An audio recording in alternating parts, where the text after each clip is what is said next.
Hey, how are you once again? Welcome back again to the silly introduction and chapter summaries of Fathers of Nations. This is rebranded Liberty Media. Fathers of Nations by Paul B. Vitta. Again, in case you're coming across this work, it's your first time, you're a first timer. A good friend of yours did refer you to this channel. It's a good time, or it's a good thing again to give it a thumbs up, a subscription rather, and then recommend also other good friends of yours that you know this work will benefit them. Buckle up, let's surge on this work together. It's still the introductory part of it and also the chapter summaries. In the previous upload, we've looked at the meaning of Fathers of Nations, both explicit and implicit part of it, and we realized that the word father has got positive connotations and at the same time negative connotations depending on which context it has been used. So in this context, in the contemporary African society, Fathers of Nations really has not been portrayed to be in a positive light, but rather has been likened to the fathers that are fathered or maybe have spearheaded some negative occurrences and negative happenings in the contemporary African societies. So that is what we looked at, and in this particular work here, we're going to be looking deeper into the chapter summaries and chapter, most likely 2 or 3 chapters put together in that order. Welcome. So chapter 3 up there, we've got between pages 21 to 45. The story behind the Agency of Government and Development in Africa, AGDA. The chapter, of course, unfolds with a flashback into Professor Kimani's life. Professor Kimani joined the University of Nairobi directly as a senior lecturer, straight from the University of Oxford, where he studied.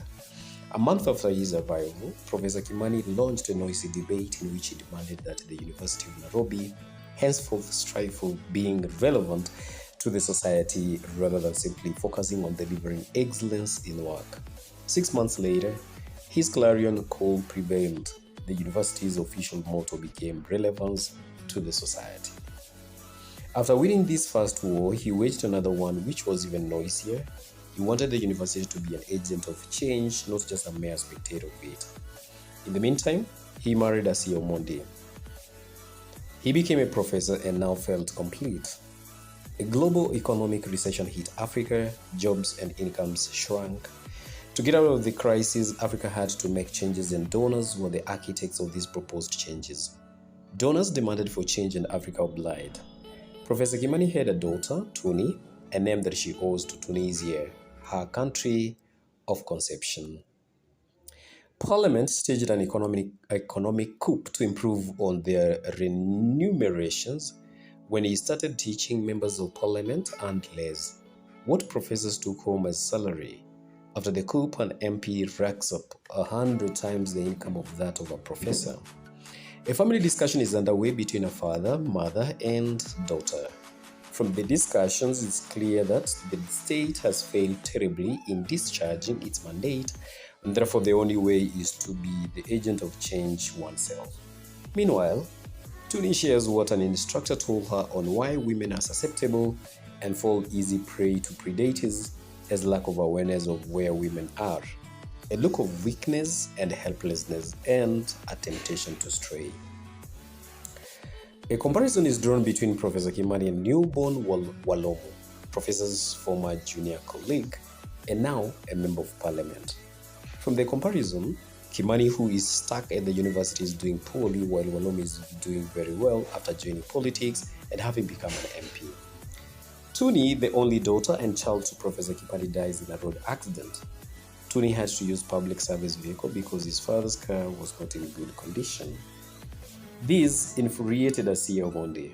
Professor Kimani and his spouse Asiya Omondi were inconsolable over their daughter's death. In the evening, Asiya drops a bombshell to her husband that she would be leaving. She says, newborn Walomo, the MP and the professor's former junior colleague, had asked to marry her. Asiya Omondi feels Tuni would be alive if Professor Kimani had. She wouldn't have used the public service vehicle, a real car that caused the fatal accident. She left the following morning to newborn Walomo's place. Professor Kimani goes for newborn Walomu and petitions why he had decided to take his wife. A scuffle begins at the MP's office. The police come in and arrest both.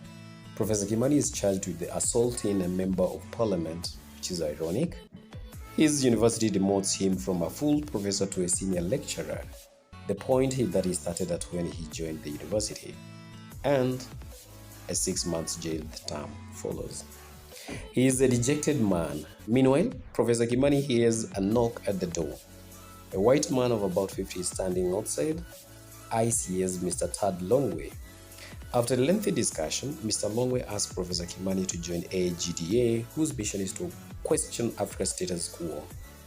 He further asks him to follow Path Alpha, a strategy built on the idea that our present public discontent expresses itself in acts that cancels out instead of adding up. Path Alpha will correct the anomaly by mobilizing civic discontent into will to change. Mr. Longway tells Professor Kimani if he joins Path Alpha, he would go down for orientation at their headquarters in Cape Town, and he will also attend the next summit of Africa's heads of state at Banjul, Gambia. He's enlisted as a member of Path Alpha the following day. The loss of his daughter, desertion by his wife, mistreatment by his university and state had tested him hard and long. He had reached the boiling point. Fathers of Nations, that is chapter 4 summary. Let's look at page 46 to 65. The Voice of America, VOA, the contract. Miss Fiona Mackenzie gets into a taxi, leaves the Seamount Hotel and heads back to her office. She had indicated to her boss that she would be at the office in an hour's time. It takes longer to get to the office because of the roadblocks that were basically everywhere. She stopped at ARC number 22. The police wanted a bribe from the taxi driver, an unemployed graduate, so she reaches her workplace office late. Ms. Mackenzie goes straight to see her boss, who informs her that he is pulling her from her assignment at the summit at the Pinnacle Hotel. He explains himself. He seconds her to the Voice of America. She's now on a 2-year loan from the Gambian News to the Voice of America with immediate effect. In retrospect, that is looking at events in the past time frame, there was a time when US policy forbade the Voice of America to broadcast in America. The image was bad for Voice of America, it had to go. The more reason Voice of America was employing non-Americans. Mr. Robert Manley, chief of the bureau, met her at the entrance, then led her to the office. Mr. Manley instructed her that because there was a breaking story, she would start her job immediately. Her new pay is better than that of what Gambian News was offering and paying. She's introduced to a staff mate, a new arrival from America, Nicola Sentinel, a communication technician and a strategist. The breaking story is that a summit of Africa's head of state will begin shortly at the Pinnacle Hotel. Sentinel will be handy in her working. She learns that Sentinel has records of many proceedings in Gambia, including Ms. Mackenzie's interview with Dr. Afolabi. From the recordings, Sentinel confirms that there is a man talking to a total of 4 other men. Ms. Mackenzie is taken to her new office and Mr. Manley rushes to a meeting at the Ministry of Foreign Affairs. Meanwhile, Dr. Afolabi tosses in his bed sleeplessly for nearly an hour before he finally dozes off. Dr. Afolabi's phone rings. He answers it. It's Ms. Fiona Mackenzie. Ms. Mackenzie asks Dr. Afolabi if he could meet her. He comes out to meet her but does not find her. While he readies to go back to his room, a voice of a woman about 30 years cries out for help. The young woman is in a company of a man. The hotel attendant looks detached and aloof. Looks detached and aloof. The young woman being whisked away is noted to be Mackenzie. She shouts out Dr. Afolabi's name and this strikes him to rush to her aid. Dr. Afolabi faces the alleged abductor who says that he is Leo, otherwise referred to as Liberian Mola. A fight between Dr. Afolabi and Leo, the Liberian Mola, erupts. Dr. Afolabi wins the war and whisks Mackenzie away to his room. They go to Dr. Afolabi's suit where she scrubs his face and he helps her change her clothing and freshens up. In the meantime, a phone rings. The caller is Chineke Chamaka. After the call, His mood darkens. Fiona Mackenzie shares a lot about Voice of America and the story in Nicholas Sentinel's Machine, Silent Listener, which has recorded so many things in the last 2 days. They spend the night at Dr. Folabi's suite. Chapter 5. Quickly, let's look at that is on page 66 to 81, Dr. Folabi, the guide. Before Dr. Afolabi was invited to Banjul to serve as an advisor to summits of heads of state, he had previously been a guest at the Foundations for Democratic Rule in Washington to give a keynote address at the annual conference. Dr. Afolabi was married to Pamela from Boston, the US.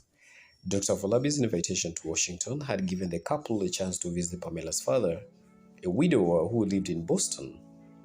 Dr. Afolabi fondly remembers Pamela's dad through a watch that could help one check pressure, memory, among other things.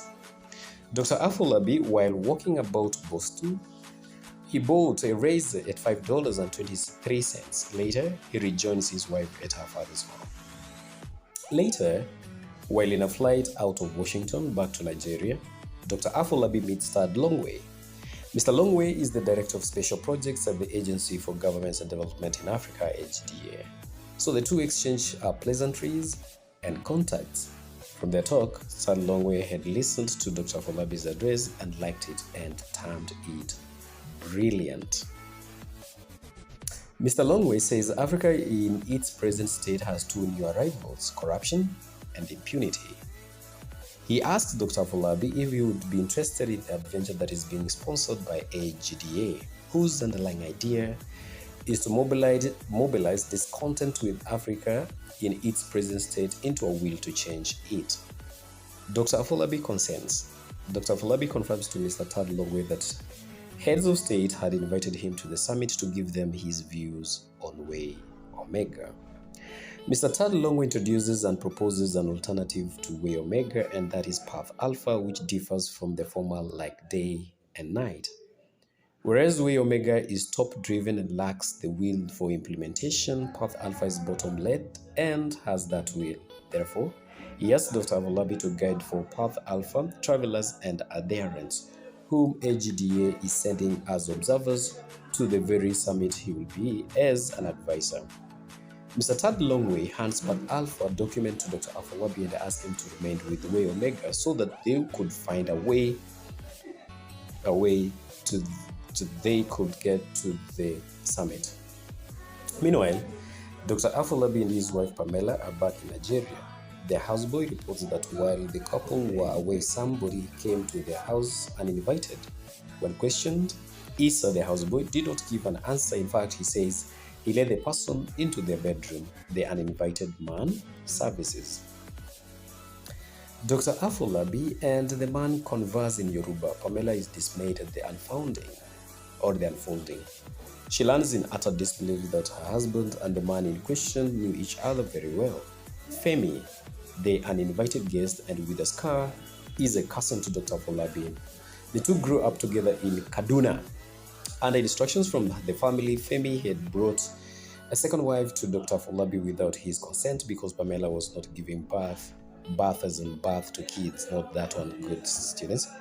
Pamela was not happy, furious and angry. Pamela returns out only to reappear with a broomstick chasing the young girl, Nimbo, that she had found in her matrimonial bed.